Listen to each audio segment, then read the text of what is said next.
सेवकों को सुख देने वाली, शरणागत की रक्षा करने वाली भगवान आपकी जय हो, जय हो।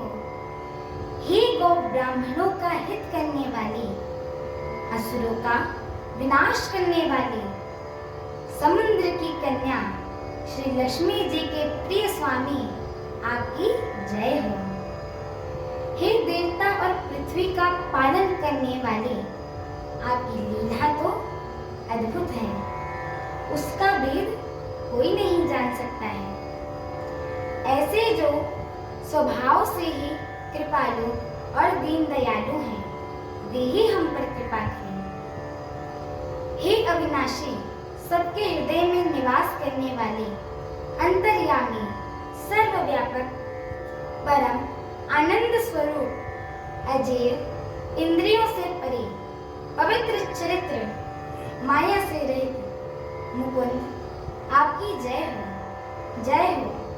इस लोक और परलोक के सब भोगों से विरक्त तथा मोह से सर्वथा छूटे हुए ज्ञानी मुनि वृंद भी अत्यंत प्रेमी बनकर जिनका रात दिन ध्यान करती हैं और जिनके गुणों के समूह का गान करती हैं, उन सच्चिदानंद की जय हो।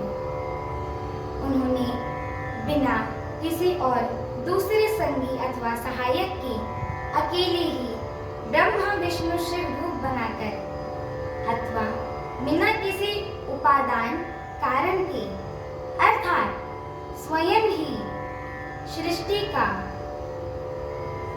अनिर्निबोपादन कारण बनकर 3 प्रकार की सृष्टि उत्पन्न की। वे पापों का नाश करने वाले भगवान हमारी सुधि में। हम न भक्ति जानते हैं न पूजा जानते हैं। जो संसार के जन्म मृत्यु के भय का नाश करने वाली, मुनियों के मन को आनंद देने वाली और विपत्तियों के समूह को नष्ट करने वाले हैं।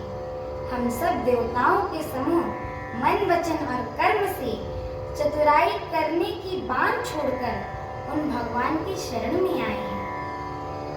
सरस्वती, वेद, शेष जी और संपूर्ण ऋषि कोई भी जिनको नहीं जानते, जिन्हें दीन प्रिय हैं, ऐसा वेद पुकार कर कहते हैं, वे श्री भगवान हम पर दया करें। हे संसार रूपी समुद्र को मथने के लिए मंदराचल पर्वत स्वरूप, सब प्रकार से सुंदर, गुणों के धाम और सुख की राशि, हे नाथ, आपके चरण कमलों में मुनि, सिद्ध और सारे देवता भय से अत्यंत व्याकुल होकर नमस्कार करते हैं। देवता और पृथ्वी को भयभीत जानकर और उनके स्नेह युक्त वचन सुनकर शोक और संदेह को हरने वाली गंभीर आकाशवाणी हुई कि हे मुनियों, सिद्ध और देवताओं के स्वामियों, डरो मत, तुम्हारे लिए मैं मनुष्य का रूप धारण करूंगा और उदार पवित्र सूर्य वंश में अंशों सहित मनुष्य का अवतार लूंगा।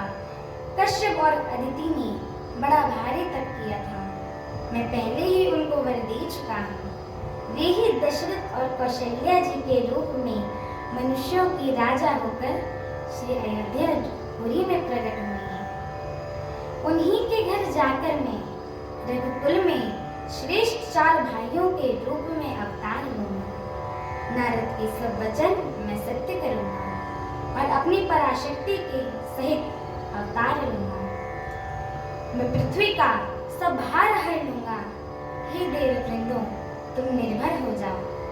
आकाश में ब्रह्म की वाणी को कानों से सुनकर देवता तुरंत लौट गए। उनका हृदय शीतल हो गया।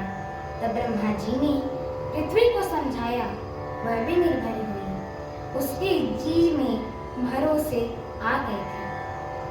देवताओं ने यही सिखाकर कि वानरों का शरीर धर धर कर तुम लोग पृथ्वी पर जाकर भगवान के चरणों की सेवा करो। ब्रह्मा जी अपने लोक को चले गए। हमारी आगे की श्री राम कथा को सुनने के लिए हमारे चैनल को लाइक, शेयर, सब्सक्राइब एवं कमेंट अवश्य करें। बोलिए सियावर रामचंद्र की जय हो। माता जानकी की जय हो। पवन सुत हनुमान की जय हो। जय श्री राम। जय श्री राम।